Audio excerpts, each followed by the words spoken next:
Hello guys, and welcome to a new WARNO video today by me, Vulcan. In this one I have for you a preview of the 35th Air Assault Brigade. Let's jump on in.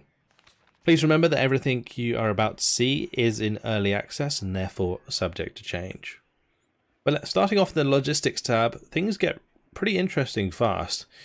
We have the UAZ here, but it is not a command UAZ, it is a supply UAZ. And not only that, it can be forward deployed, which is, I believe, the first supply vehicle that can be forward deployed, which is actually pretty strong because particularly in situations where your infantry forwards deploys and then uses up a lot of its AT early on, this can accompany it and allow it to fire more, particularly with things like recoilless rifles and just like short range AT on roads. And also the other good thing about it is it allows you to, replenish your squads at the start of the game much quicker than you otherwise would with normal supply. So if you get hit by like a bombing strike early on, or like some sort of counterplay with helicopters, then this will allow you to recover a bit faster from that, assuming that it also doesn't get destroyed. So yeah, I actually quite like these. They open up the game quite a lot and give this probably a more unique playstyle at the start of the game. Then there's the Mi-8 MTs. We've seen these helicopters before, but there is the big boy now, the Mi-26. This thing has 6,000 supply, 270 km/h speed. It barely fits in the picture. I can't even zoom out far enough. It's a big old helicopter. Then there's the BRDM-2U, an option for your command.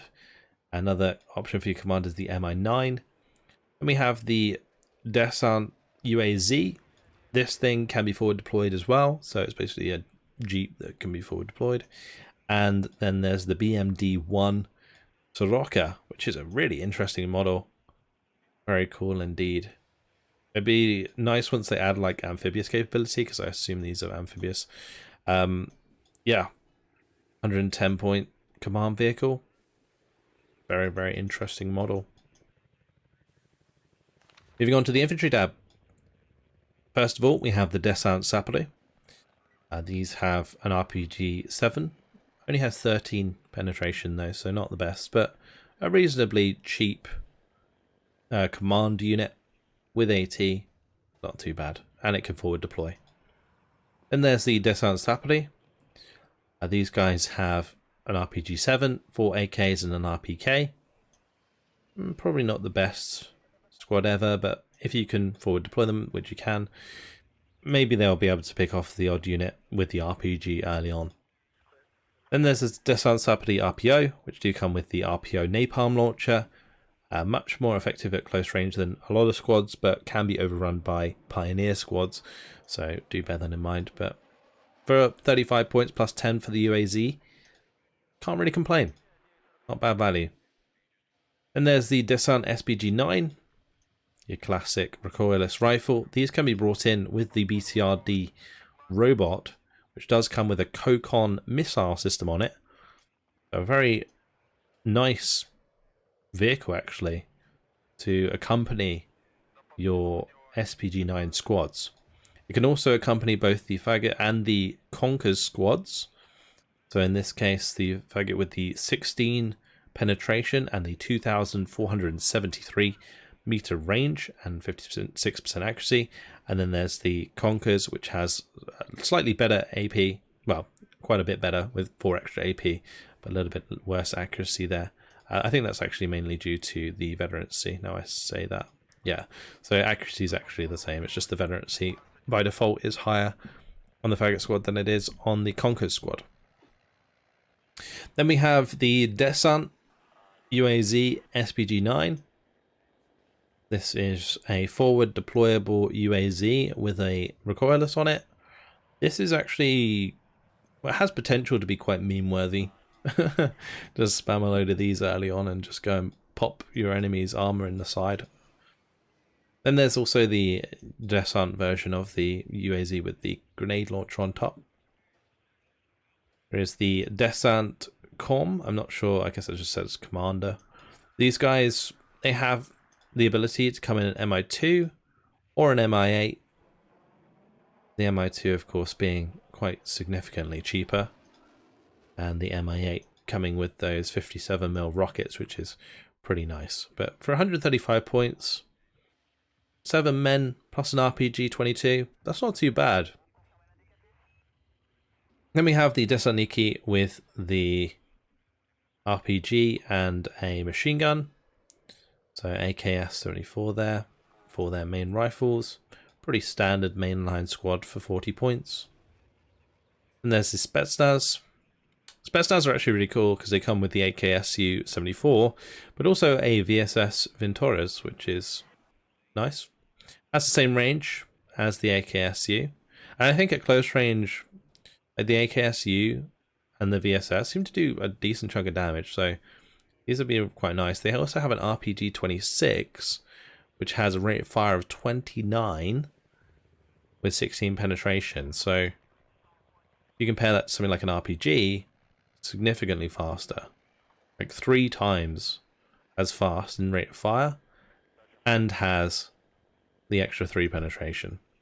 But better than that, you have the Spetsnaz squads here that have, again, the ASU, 6 of them, and an RPK, but they also have the RPG-29. I believe there was a squad in the 39th Guards that has the RPG-29.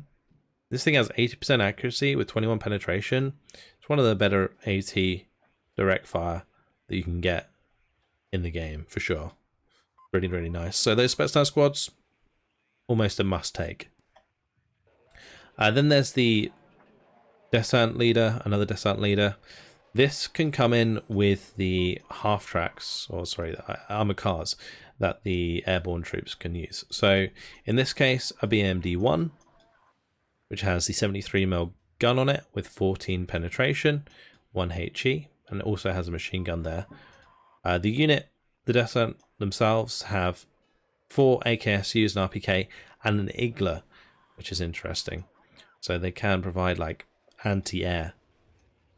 But the other choices are the BMD-2, which has a 30mm autocannon with 2 penetration, and then also has those machine guns. There's quite a lot of machine guns. You can see it's got like 1, 2, and then 3. So there's like 2 at the front and then 1 on the top. And I think at close range, these will stun the infantry quite fast because of that, particularly if the autocannon gets on target.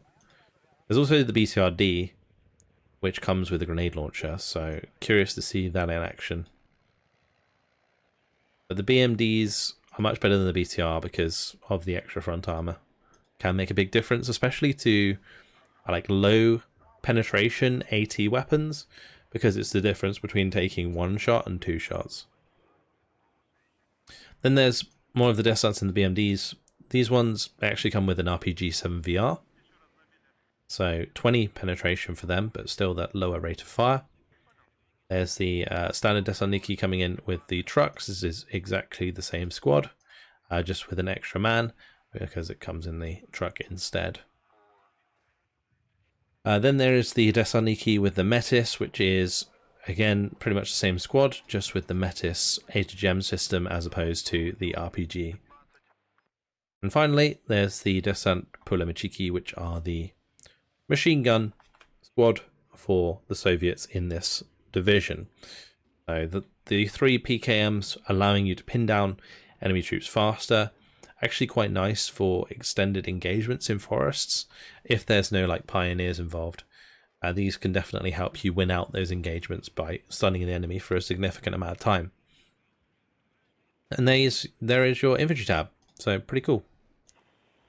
Let's move on to the artillery tab. First of all, the Towed Vasilek. This thing has pretty low damage. It's 0.9. I can't really see this thing being that good. It does, however, have like UAZ for its transport, so it can probably get around pretty fast. I think maybe a direct fire this could be useful. I'm not sure. It'd be interesting to try though with 45 for 45 points. What's way better is probably this mortar, the 120mm mortar, 1.83 HE, 6,715 range. So you get more range, you get more damage, and they're actually cheaper as well. So yeah, I think these are going to be pretty good. Then we have the Vasilek on the MTLB. Same weapon system, just with the MTLB with the PKT to assist. So, you know, can defend itself against infantry at close range, but yeah, otherwise just a mobile version of the Vasilek, which isn't really a very good weapon system in the first place. Much better option is the Nonna, which is very nice. It comes with a 122mm gun. It's this was really, really good in Wargaming Dragon. I haven't had a chance to try it in Warno, but I can imagine it's pretty useful to have these around. It also has some heat rounds in case it needs to deal with any armor that gets too close. Then there's the Descent D30-122, which is just a gun with 122mm caliber. Same sort of damage as the mortars, but also has that heat round. So looks like a similar gun to the Nonna in terms of like penetration. Oh no, not quite. That's like way less. Way less on the D30. Yeah, I'm not sure how useful that's going to be. Then there's the BM-21V Grad. This only comes with 24 rockets, but they're 122mm rockets. I don't know if this will be good. It could be good. It depends on how much the spread is. Like if it spreads a lot, then it's really bad. But if it doesn't spread that much and spreads the rockets evenly, then I think this could be really good for quickly pinning enemies that are engaged in close range engagements. So in forests, in order to get an advantage, you just like drop a strike from this thing whilst you're, you know, fighting with your machine guns. Moving on to the tank tab, there is the AT gun, the D44. First AT gun we're going to see in the game.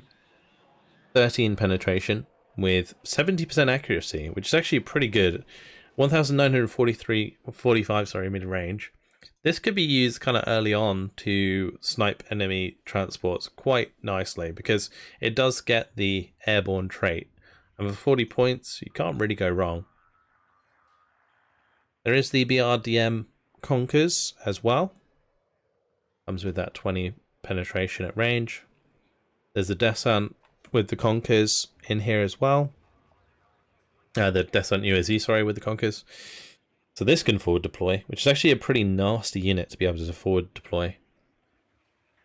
And then you've got the TATBs. So this is the tank support of choice for this division. You get 9 of them.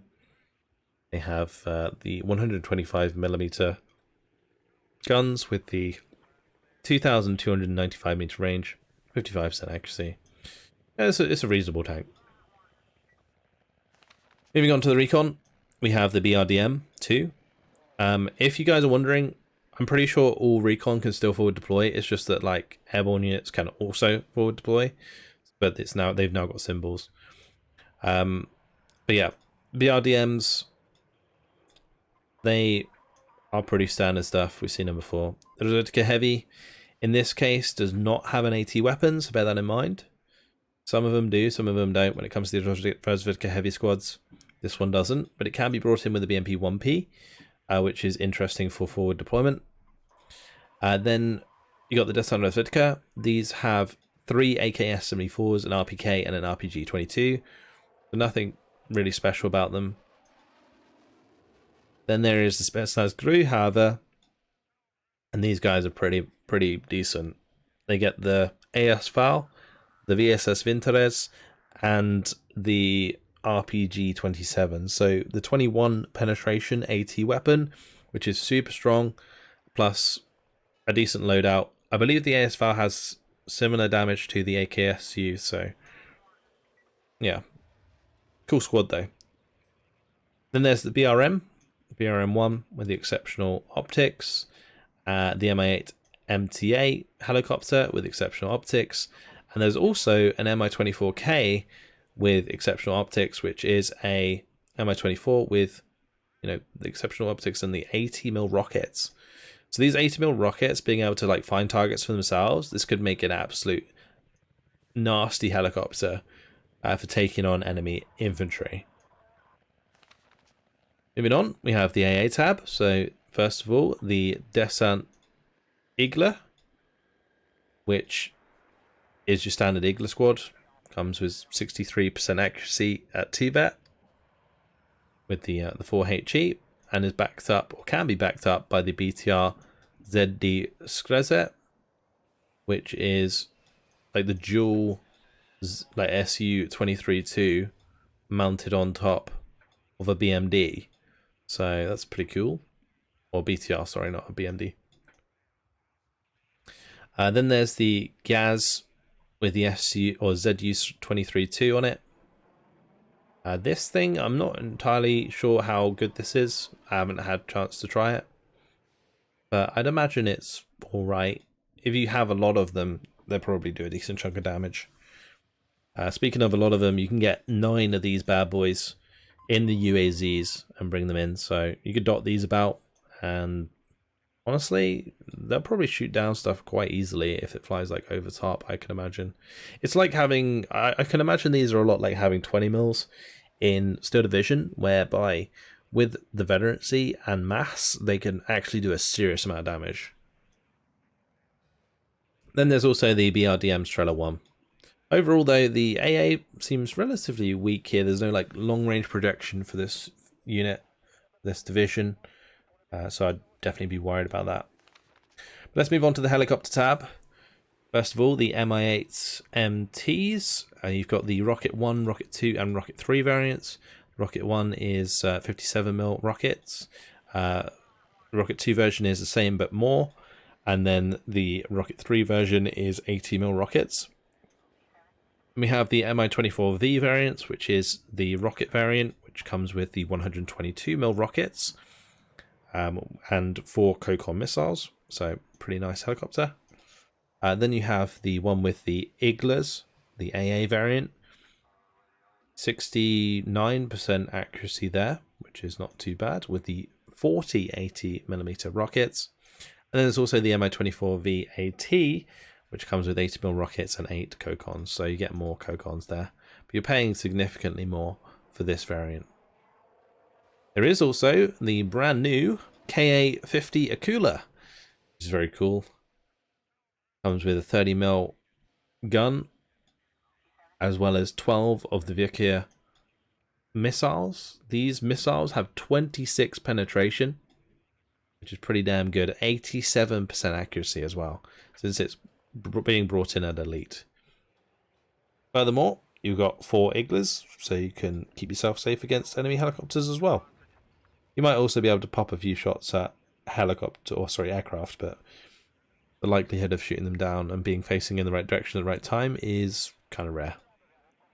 Then there's the Mi-24VP, which comes with the 16 Kokon missiles, the 80mm rockets, and the 23mm gun. Nowhere near as good as it used to be, and I think still pretty overpriced. Let's move into the air tab. So in the air tab, we have the MiG-27M Napalm to start off with. Depending on its flying pattern, this could be good. If it pulls away early, then this would actually be a really good napalm bomber. So, yeah, something to look out for. And there is also a MiG-27M rocket plane, which comes with a 30mm. It comes with the 30mm on the front. I think the other MiG has it anyway. But yeah, curious how well this will do. Got 40 80mm rockets for 120 points. Not sure it's that worth it. There's a MiG-23ML, which comes with the air-to-air infrared missiles. These really don't have the same sort of range projection as like radar missiles, so it's okay. For 135 points, you might be able to get a bunch of these in against one like Eagle, for example, and maybe shoot it down, but still going to be touch and go. There's a MiG-27M with HE bombs, which has 4 of them. Again, depending on how it drops the bombs, this could be okay. Then you got your classic Su-25, the KH-29TDs or KH-29D infrared missiles are actually really cool. I mean, technically they're TV guided, right? But yeah, really good air-to-ground missiles. and this flies at low altitude, which is really nice. There's also the cluster bomb variant. There you go. And there's also the MiG-29. Very nice aircraft. I do like this aircraft a lot. Comes with 4 infrareds and 2 long-range radar missiles. And then we have the Foxbat with its 8 500-kilogram bombs. Depending on, again, bombing and the way it bombs, could be good. If it stays at a level altitude and then pulls up after it drops its bombs, then yeah, this could be quite good. But the price is actually really high. And again, you do get 30% ECM, so that's something. But I think, honestly, the MiG-25 would be better used in this case with Seed, where you get 40% ECM and a 28 penetration, 65% accurate Seed missile. Like, this thing is actually really good. And for the same price, that's like, I think this is just going to be way more useful. And then you can use this to break down enemy AA, and then you can bring in, you know, the other units like the MiG-27M for napalm. Yeah. There you go. So that's all of the units available in the 35th Air Assault Brigade. Another good mix of air troops that can forward deploy. A little bit of a lack of AA. But yeah, decent sort of helicopter support, air support, and forward deployment availability. They're going to be interesting to use, that's for sure. But that's it from me.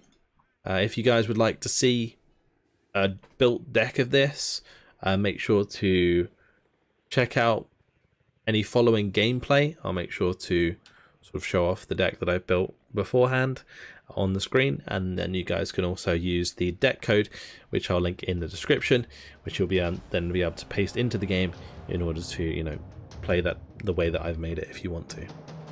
That's it for now. Hope you guys have enjoyed it. Thanks very much for watching, and I'll see you in the next video. Goodbye.